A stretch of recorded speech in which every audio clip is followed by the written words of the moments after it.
انا من القاهره، بس احنا عندنا في اسكندريه ناس جامده قوي وشكلهم كده غلبونا. اهل اسكندريه اشطر مننا في تفانين الاكل. بصوا يا جماعه، دي جزاره، دي اصلا جزاره طالع منها كل الكلام ده. دي محشيه مكسرات من جزاره في شارع المكتبات او احمد قمحه عند كليه الهندسه في اسكندريه. مطعم مشويات بيعمل طواجن يا جماعه، عكاوي وموزه ولحمه بالقراصيه، حاجات كده معتبره، وطرب بالمكسرات. تعالوا نشوف نجرب مطعم تبارك. هو جزاره اساسا وبقى مطعم، فاكيد اللحمه جوه بتقول كلام كتير، وفي ملحمه في الثلاجات لانواع لحمه زي الفل وحلوه قوي. يلا بينا نشوف الكلام على ايه. دي اهم حاجات لو عايزين تجربوا تبارك لاول مره لازم تطلبوها من عنده. ده طاجن العكاوي، ده طاجن تبارك الاصلي، والجامد ده فياجرا، وده طاجن رول لحمه بالمكسرات. يا سلام، ازاي ما تعرفش طرب بالمكسرات؟ ده حوار. ده برام رز معمر وعليه قشطه. بص، نبدا بايه؟ تعالى نبدأ كده بالحلو القمر ده، عكاوي بالبصل. لا خش لي يا محمد، وري الناس الجمال ده. مين يا جماعة بيحب العكاوي؟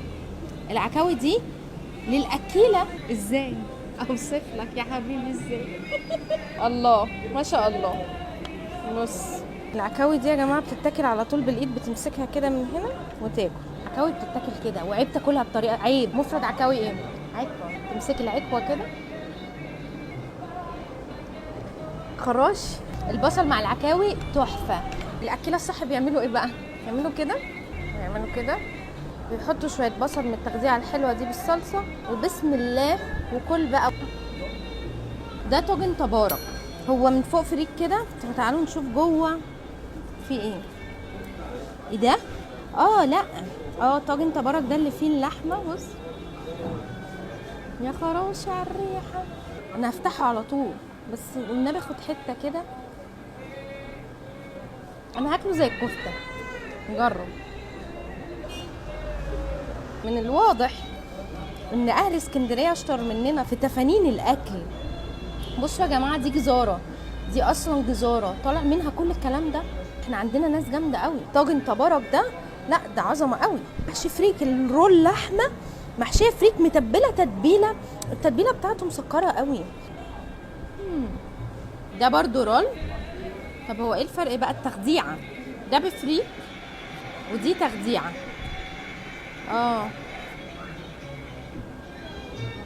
خش عليا. ايه ده؟ ايه ده بقى؟ دي محشيه مكسرات.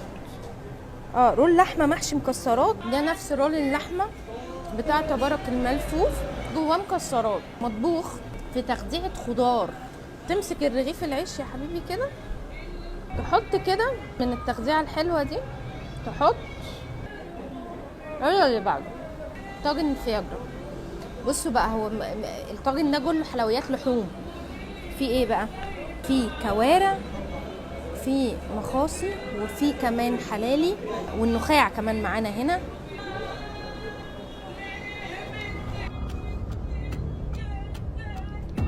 ما اتفقناش على كده خالص. طب ما يعملوه من غير الشطه. ايه ده كل ده يا لهوي؟ حلو بيدوب في البق، بس ايه الشطه دي يا جماعه؟ اهو يا سيدي جينا للطرب، عمال دوق الطرب يا خراشي. ده لوز، شايفه اهو، في زبيب. الناس دي دماغ قوي. البحر بيخلي تقريبا الابداعات كلها تطلع. المنديل جايبينه بتاع الخروف وحاطين فيه زبيب ومكسرات ولافين جواه اللحمه المفرومه، فمدي تست في بقك مزيكا. عايزه اقول لكم ان ده الفرع الرئيسي بتاعهم او بدايتهم هنا، احمد قمحه وشارع المكتبات اسكندريه. وفي عندهم فرع تاني واحد بس في بحري نادي الصيد. برام الرز المعمر يا جماعه. الرز المعمر اصلا بيبقى بالكريمه واللبن وكده، وبتزود عليه قشطه. بسم الله. طعمه. اتصدمت من اللي انا فاكراه مشويات عادي، لكن اتصدمت بصراحه من الابتكارات الحلوه دي. بص السجق دايره ازاي. الله، سجق بلدي ريحته هتخش على قلبك، الريحه دي على طول. قمر قوي. احلى حاجه ان هو جايبه كده مدور زي ما بنشوفه في الثلاجه.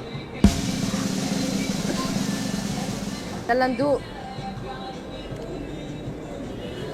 حلو برضه، جميل. اللي بعده الله اعلم طبعا، لان ده بيبقى صعب شويه في تشغيل المطاعم، بس انا حاسه ان هي فريش. المجمده بيبقى ليها تيست معروف، بس الله اعلم لان ده بقول لكم صعب في التشغيل. حواوشي اسكندراني وش بيتزا. دي عصاره اللحمه معايا. بص الحواوشي الاسكندراني اللي بنجيبه من زمان، العجينه الحلوه. الله، انا من عاشقي الحواوشي الاسكندراني. بصوا مليان ازاي.